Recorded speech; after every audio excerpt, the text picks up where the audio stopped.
Call of Duty Zombies is something special, and a lot of people have nostalgia for it. I think people generally have the most nostalgia for the entry in the series that introduced them to zombies. For me, that was Black Ops 1.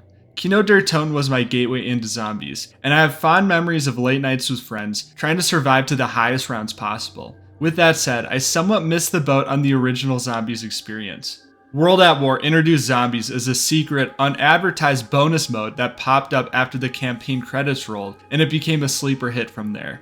I've played the original World at War maps a couple of times, and I've played their remakes in the subsequent games. Heck, I even played the mobile Call of Duty Zombies game if anyone remembers that. With all of that said though, I still feel like I missed out on the true World at War experience. I wanted to jump back on the zombies train, right from the station it launched from, and well, that's what we're going to do in this video. I didn't embark on this journey alone. I recruited my friend and fellow content creator Orion to show me the ropes. Orion is an awesome and prolific content creator. He has 3 great YouTube channels. The first is Film Obsessed, which covers movies and TV shows, and then there's Uncle Iroh's Tea Shop, which covers Avatar content. Lastly, he has his Orion Gaming channel, where he covers a variety of games, including some zombies content. All of his content is really high quality, so I encourage you to check out his channels and show him some love. He deserves it. In this video, Orion is my guide around the claustrophobic corridors of World at War Zombies maps. We're going to take a dive into the original Zombies maps, see how they play, and examine the overall experience each one provides. With that said, let's dive into the Zombies mode. We'll start with Nacht Der Untoten, the very first map in Zombies history. Nacht Der Untoten, a desolate, abandoned bunker where 4 Marines hopelessly fend off the demons of the night. As the very first Zombies map, it's remarkable how much of the groundwork of Zombies has been laid here, and how many fundamental parts of the experience have persisted throughout the years. Repairing barricades, power-up systems, the mystery box, and so on. Many core parts of the gameplay loop that fans find so addictive are here. With that said, it's nonetheless the simplest map in the franchise. Many features that become staples, such as perks like Juggernaut and Quick Revive, as well as pack-a-punching weapons, are not available here. As a result, the return to Nacht Der Untoten after being used to subsequent entries' innovations is a bit jarring at first. Initially, the experience feels a bit bare bones. However, I think that bare bones feeling really enhances the greater experience that this map provides. This map creates an atmosphere of hopelessness and despair that's pretty much unmatched by other maps in the series. The first part that builds this atmosphere is the map's incredible visual design. Zombies as a whole has always had stellar art design, and that trend starts with the very first entry. The interior is gray and rundown. Debris is piled up around you, and the walls are adorned with graffiti. This desolate look is enhanced by the mechanics of boarding up windows. You feel like you're desperately nailing anything you can find to the windows, in the hopes of keeping the zombies out of your decaying, broken down fortress. In other words, your fortification feels weak and wholly inadequate to defend against the horde. The exterior is similarly dour and depressing. The moon lurks at the horizon, and it appears wholly too large and unnatural. It makes you feel like you're in an alien foreign place. There's also a fog that extends out, and it further creates this feeling of miasma and disease. Because the fog seems to stretch endlessly, it makes the zombies' origins unknown. It makes the horde feel even more endless. This atmosphere is complemented perfectly by the gameplay structure and map design. Nacht Der Untoten is a small claustrophobic map that has only 3 main rooms. The strategies you can use to survive are limited. You can either find a corner to camp in, or you can try to train the zombies in the starting or mystery box rooms. Both of these strategies are limited and prone to error, and the smallest of mistakes can result in death. It's so easy to stop paying attention for just half a second, run into a pillar, and then get 2-tapped by the forerunner of the horde. It's also easy to mistime a reload, giving the zombies just enough of an opening to take you down. There's a distinct lack of control, and this is emphasized by Nacht Der Untoten's lack of upgrades. The horde grows stronger every round, and they do so quickly. It doesn't take long for them to outmatch the purchasable weapons on the walls. Your main hope for survival in the higher rounds is the mystery box. As the name indicates, it's a box that will give you a random weapon. Your other big lifeline is the power-ups that spawn throughout the rounds that refill your ammo, double the points you earn, nuke the enemies, and so on. These are both staple features in the series, but your reliance on them is even more pronounced on this map because of your weakness. You don't have double tap to offset the damage of a mediocre weapon. You can't buy a wall weapon and pack-a-punch it, which would give you a reliable source of damage that you could replenish. This means you're even more dependent on getting a good spin from the mystery box, and you have to bank on power-ups, especially max ammos, to keep your stock up. So let's put these things together. In Nacht Der Untoten, death comes swiftly, and there's little margin for error. At the same time, there's an increased reliance on random elements. These create that lack of control I'm talking about. Nacht Der Untoten doesn't feel like a map that you can reliably master. Instead, it's an experience where you're scraping by round after round, hoping the wind's blow in the right direction for you to add another tally to the bottom of the screen. This lack of control creates a palpable sense of despair. Because the zombies scale past your power level very fast, there's a keen sense of inevitability. Death will come, far quicker than you want, and it's only a matter of time until you make a critical error to cut your time even shorter. This simple yet effective game design pairs perfectly with the visual aesthetic I described. Another thing to note is the characters you play as. Unlike later maps, Nacht Der Untoten doesn't have an identifiable crew that delivers quippy and memorable one-liners. Instead, you play as nameless Marines. While there's a certain level of personality that the named characters introduce, the anonymous Marines add to the vibe that Nacht Der Untoten creates. The lack of quips makes the map a much more somber affair. Relative to later maps, I wouldn't say Nacht Der Untoten is very replayable. The simplicity comes with a lack of variety. The reliance on randomness does make the experience variable, yet it doesn't quite make up for the lack of upgrades, and there is a relatively harder cap on how high of rounds you can reach. After a couple of games of Nacht, I'm ready to put it down for a while. However, as I hope I've outlined, that simplicity creates a very potent feeling. In a nutshell, I guess, it's one of the easiest maps to revisit, but it's not one that will grab your attention for long periods of time. It's a map that's remarkable for establishing the basic fundamental loop of zombies, while also creating a unique atmosphere. The sense of despair it creates is very palpable, and this potency is something that the other games don't quite match, at least in terms of despair. The next map, however, goes after an entirely different vibe. Veruck. Our nameless Marines find themselves trapped in an insane asylum, fighting off the relentless horde. While Nacht Der Untoten created a very mysterious, ominous mood, Veruck aims for a more classic horror vibe, which makes sense given the setting. And in this pursuit, Veruck succeeds. The visual design of Nacht is strong, but Veruck somehow manages to kick it up a notch.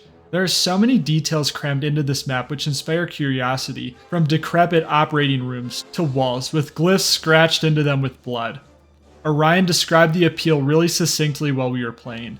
So like if you come into this room, especially over here where I am, this is the room right here that you definitely get the more horror-like vibes. Like if you just look at the wall, you know, it's very emblematic of like, you know, giving the map an atmosphere and a decor that really makes it feel lived in for the kind of place that it is. So it's like, it's really just interesting ways of how you can craft storytelling around a map, even if, say, like, they didn't mean to do it purposely, but I can definitely tell for sure that they did it on purpose. Like, really wanted to make sure that the map felt lived in for, again, the kind of place that it is. Yeah. Lived in. That's the perfect way to describe this place. There's a life to this asylum, a story which our Marines missed out on, yet now they are the observants of its remaining husk. Nacht succeeded in instilling a mood. Veruck creates a different yet equally compelling mood. Where Veruck really evolves is in how it uses its environment as an avenue for storytelling.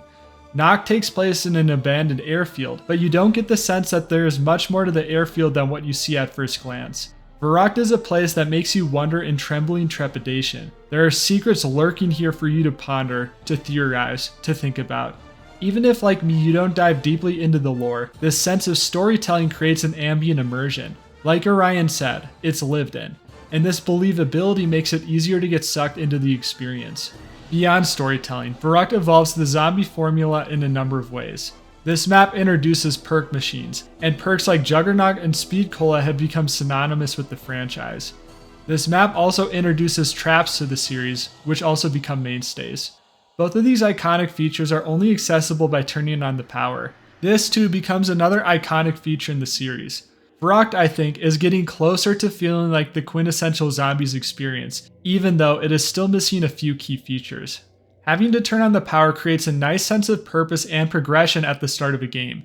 You know exactly what to do, and it feels good to accomplish it. The sense of moving forward and doing things, rather than merely surviving, really completes the core zombies experience. It creates a very distinct gameplay loop. Scrounge at the beginning, accomplish your tasks and power up, and then survive. I also appreciate this progression because it introduces a level of stability to matches. I may not be able to control what I get out of the mystery box, but I can at least consistently turn on the power and get Juggernog to improve my power. Some of this stability is offset by the introduction of another random mechanic. The mystery box after so many spins will leave and spawn in a different area of the map. I really like this feature because it enhances the variety of matches. If there's an area of the map that you don't go to all that often, the mystery box may force you to travel there. It ensures that all parts of the map are visited, at least infrequently, and it makes it so your pathing for each game alters. There is a reason too that this becomes a staple feature. Although you're more powerful in Veruck than Nacht, that isn't to say that surviving is much easier. In fact, I would say it's even more difficult than Nacht in some ways. This is due mainly to the map design. Veruck is a cramped, claustrophobic map. Rooms are small, hallways are narrow, and there are a ton of windows for zombies to spawn from. There aren't really good places to train zombies, and even the few places that work are hard. Zombies come from all directions, and they can easily cram the narrow walkways if you're careless. Camping is also tough because of the narrowness. Zombies are up in your face, so you have even less leeway with your timing with your reloads and managing your ammo than in Nacht. So overall, I would say that Veruck is even tougher than the prior map, and it's maybe the most difficult map in the entire game. On top of that, I would also say that Veruck is the most taxing map to play. Because both training and camping are difficult, at least for a goober like me, there is a lack of a clear endgame plan. You have to always be hyper alert, always thinking about where to go in a more intense way than the other maps. Perhaps a better way to say it is that there is a greater sense of flow to the other maps. You broadly know where zombies are going to come from and how to path around them. With Veruck, there isn't that sense of flow, so consequently, you can't fall into that same flow state. This isn't necessarily a bad thing, it's just a different way of designing a map. I think it's really fitting for Veruck's setting too. Feeling cramped and claustrophobic in an insane asylum does feel right. However, it doesn't quite line up with my personal preferences. I find the clustered, chaotic experience of Veruck to be a slightly less satisfying experience than other maps. Because of that, I don't feel the urge to replay Veruck as much. One game is generally enough for me before moving on to another map. However, this all isn't to say that Veruck isn't a great map. The sheer amount of iconic additions it makes to the core experience makes it one of the most innovative maps in the entire series. Without Veruck and the features it introduces, well, it's hard to even imagine where zombies would be now. Furthermore, Veruck's horror aesthetic and its environmental storytelling, paired with its claustrophobic design, creates an identifiable experience that sets it apart from other maps in the series. Playing Veruck feels quite unlike its siblings. With that, we'll move on to our next map, Shinon Numa. The Swamp of Death. In the third zombies outing, our survivors have to fend off hordes of undead within the maw of a dense, murky jungle. This time, our survivors aren't just nameless soldiers. Shinon Numa introduces 4 named characters with distinct personalities: Nikolai Belinsky, Takeo Misaki, Edward Richthofen, and my favorite Tank Dempsey. As their names indicate, they're all from different countries in the war, and it's apparent pretty quickly who you're playing as. They each have a handful of pretty memorable lines, and they inject a heavy dose of personality into the game. Playing as Tank Dempsey with his hoorah screw you attitude has an entirely different vibe than playing as the sociopathic Richthofen, for instance. Listening to Dempsey just gets me in the mood to shoot some zombie heads, you know? Too bad we ain't keeping Grabbing the Nice. You don't get to choose which character you play as. It's randomly chosen at the start of a match. I think this works pretty well. It's another small piece of randomization which makes each match feel slightly different. To me, this is perhaps the biggest change that Shinon Numa introduces because of just how much it changes the overall tone of the map. When playing as the Nameless Marines, their silence helps facilitate the overall somberness of the maps. Shinon Numa is still a relatively dour map, with lots of sickly greens and an overall dark color palette. However, the presence of the crew makes it feel less intimidating than it otherwise would. If Nikolai or Dempsey or so on aren't afraid of the zombies around them, then it makes me less afraid of them as well. Likewise, the sense of loneliness and isolation that the prior maps instilled has been toned down somewhat. The crew feels like a group of buddies you're surviving with, and it's hard to feel quite as isolated with their presence. This tonal shift isn't a bad thing, it's just different. In fact, I prefer it. The clashing of the crew's personalities with the dark, scary environments they survive in mix to create a very unique sense of identity. I can't think of another game that captures quite the same tone. It's just very iconic and memorable. Okay, enough about the characters. Let's move on to the map itself. Shinon Numa is far more expansive than its predecessors. Instead of fighting in small corridors, Shinon Numa opens up to let us fight outdoors in the swamp. There are 4 outdoor areas, all connected to the starting building. Each of the outdoor areas is home to one of the 4 perks, but which perk it is randomized per match. In one round, the storage hut may contain Juggernog, and in another it may contain Quick Revive. This randomness adds significant variety, especially at the beginning of a match. You can't just gun it for Juggernog right away. It might be in the first outdoor area you open, or it may be in the very last. This variety is also enhanced by the layouts of each area. See, although Shinon Numa is an expansive map, it's also deceptively cramped.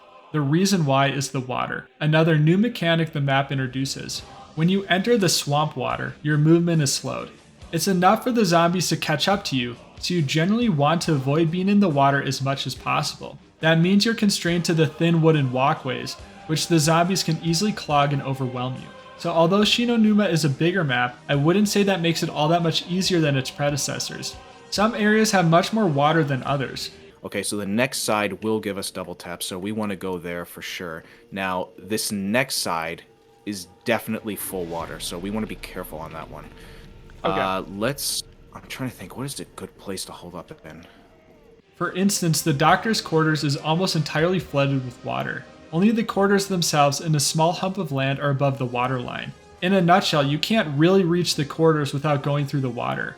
As the rounds get higher, this is an area I try to avoid as much as possible, because it's easy for the zombies to get you while trudging through the swamp water. However, based on what perks spawn here, you may be forced to go to the doctor's quarters often, whether you want to or not. For instance, if Jug spawns here and you die, you're going to have to go back to the quarters to get it. So the randomization of perks, in conjunction with the variety in area layout, makes for a great deal of variation in matches. How you path through the map will be entirely different each time.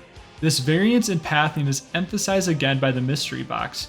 Like Veruck, it will rotate around the map if you pull an unlucky teddy bear. This time though, it's a true random spawn, rather than Veruck, which cycled steadily. The randomness does make Shinon Numa a bit harder to wrap your head around than Veruck or Riese.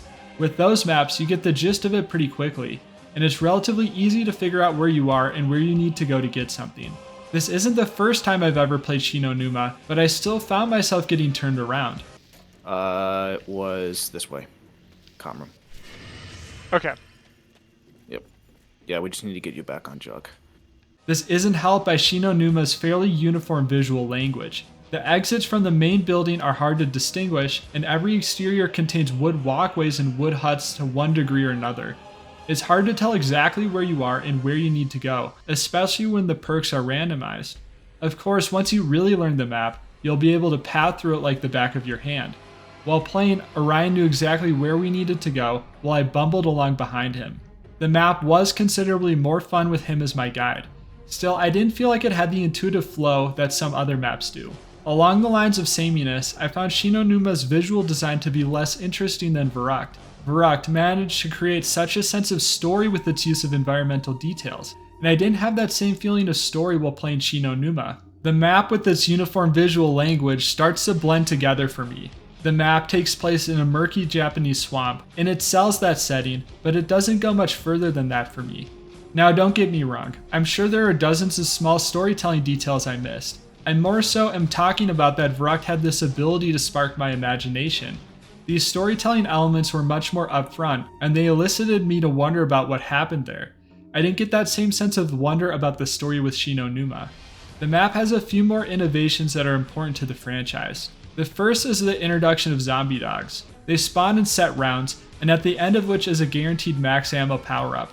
I think these dog rounds are a fantastic addition. First off, they're a nice break from the standard rounds. The max ammo also adds a nice degree of stability to the ammo economy. Since you know that every handful of rounds you'll get a max ammo, you can plan for it. If you know a dog round is coming up soon, perhaps you'll hold onto an empty weapon you otherwise might have discarded.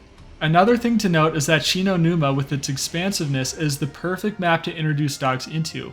I think dogs would have been a miserable experience on Noctar Veruck, even if the strategy is to just huddle in a corner anyways. Shinon Numa has one more innovation, and that is the Wunderwaffe, Edward Richtofen's masterpiece in design. It's a powerful weapon that can chain lightning between zombies. Although its name translates to Wonder Weapon, the Wunderwaffe of course isn't the first wonder weapon to appear in the series. That honor goes to the ray gun, the very first wonder weapon that appears in the first map. In fact, it's even an Easter egg in the campaign. So the idea of a wonder weapon may not be new. However, Shinon Numa's introduction of a new map-unique wonder weapon sets a precedent for the series of adding new wonder weapons on maps. It's a really cool thing that makes new maps all the more exciting. I remember being so excited when I saw the wave gun be revealed for Black Ops' Moon map, so Shinon Numa deserves a call out for this at least. Overall, Shinon Numa is a great map that introduces iconic features to the franchise, just like its predecessors. Although it doesn't quite match the environmental storytelling of Veruck, Shinon Numa opts for an entirely different atmosphere that adds a significant amount of variety compared to the prior two maps. Equally as importantly, Shinon Numa plays differently, with its more open-ended design approach and elements of randomness. These may make the map harder to initially wrap your head around, especially with some of the samey environments, but they broadly provide a more dynamic experience from game to game, especially in the earlier rounds. Zombies has been consistently evolving with each entry, and it all culminates in World at War's magnum opus, Der Riese. Der Riese, also known as the Giant, is World at War's final and arguably greatest map. This map synthesizes the innovations introduced in its predecessors. The power system and traps return from Veruck, along with the dogs and crew from Shinon Numa. This time, our crew fights for survival in a secret Nazi facility. The atmosphere of this level is incredible. It brings back the mysterious vibe that Nacht Der Untoten crafted, and it cranks up the otherworldly vibe.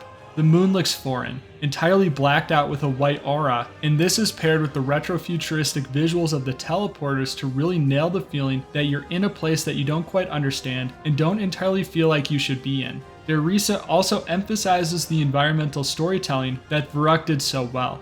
There are a ton of details throughout each section of the map that elicit curiosity. In the power area, for instance, there are a ton of blood stains that lead to a wall with the word help scrawled into it.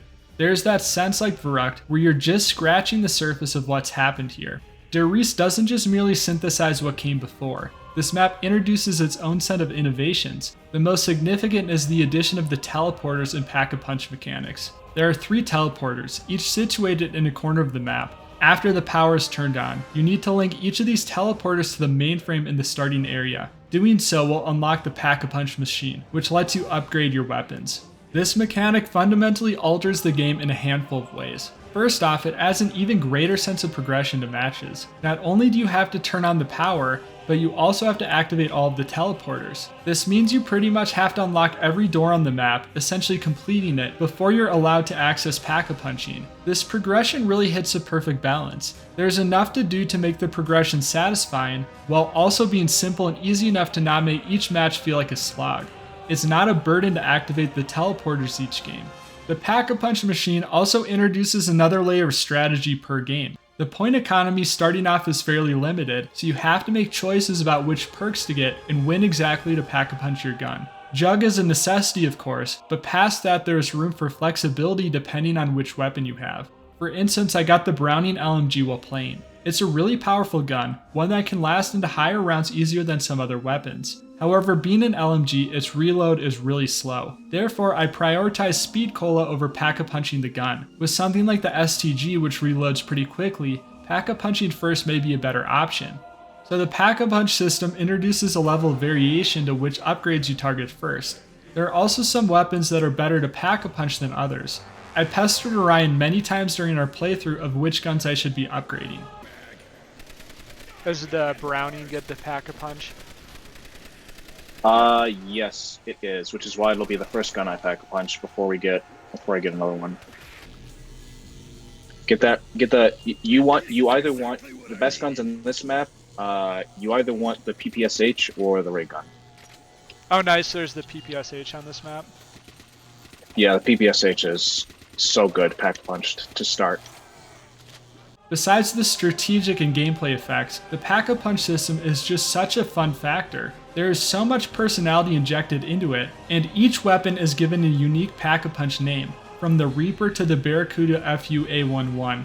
Beyond the Pack-a-Punch system, Dresa also introduces the Monkey Bombs, which draw enemies to wherever you throw it, and the Bowie Knife, which gives you an upgraded melee. They're also great additions to the game, and they also carry through to future titles.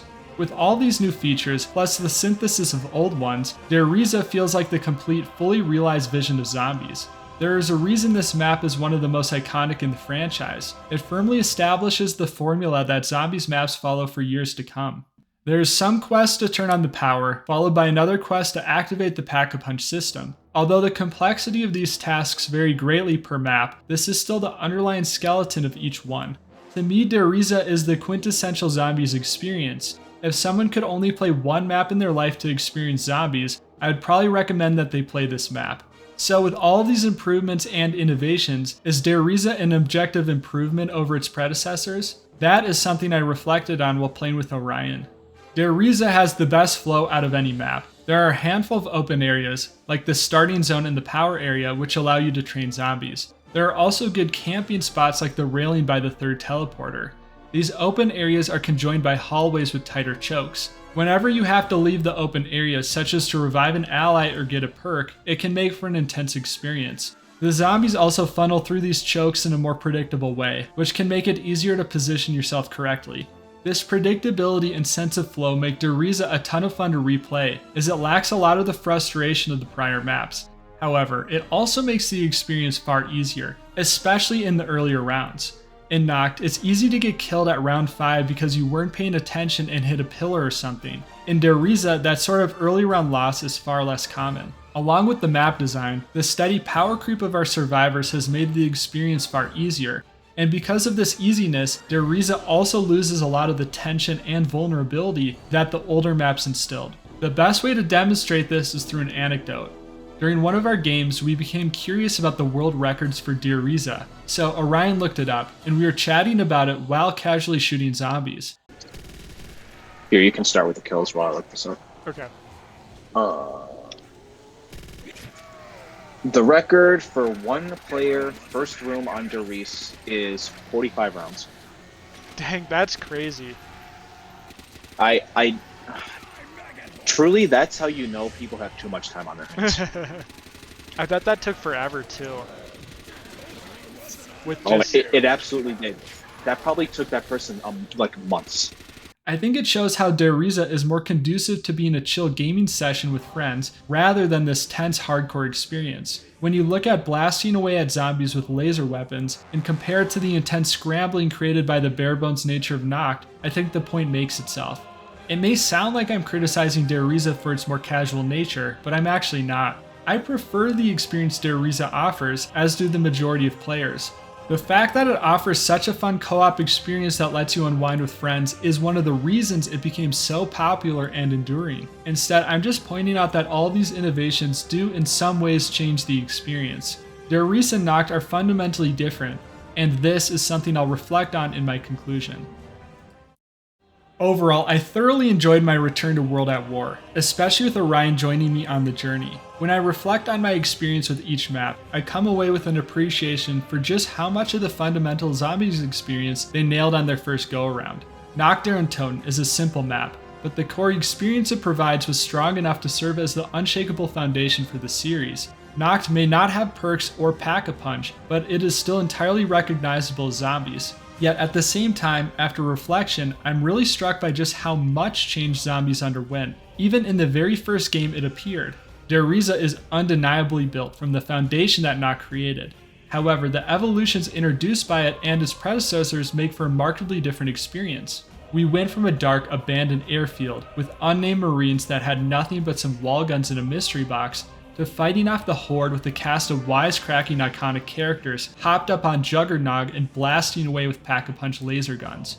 Everything from the tone to the broader gameplay loop has markedly changed. Now, I think all of these changes are overall for the better. As I mentioned in the Dresa section, the final World at War map is my quintessential zombies experience. I think the changes that the franchise has made throughout each map is what resulted in the experience taking off and really resonating with a larger audience.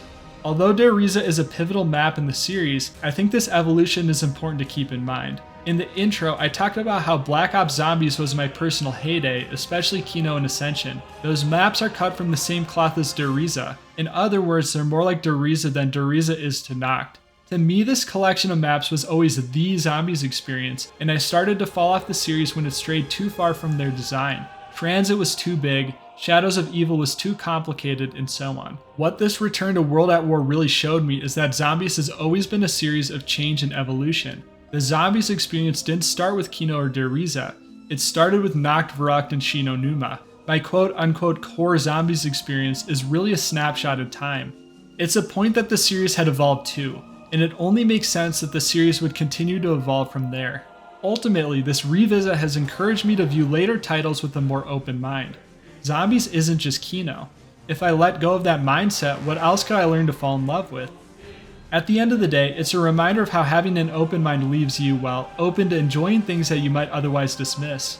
On my end, it makes the idea of returning to maps like Transit or Black Ops 4 Zombies a pretty exciting prospect. Maybe I'll come to really appreciate a map that I haven't given a fair shot in the past.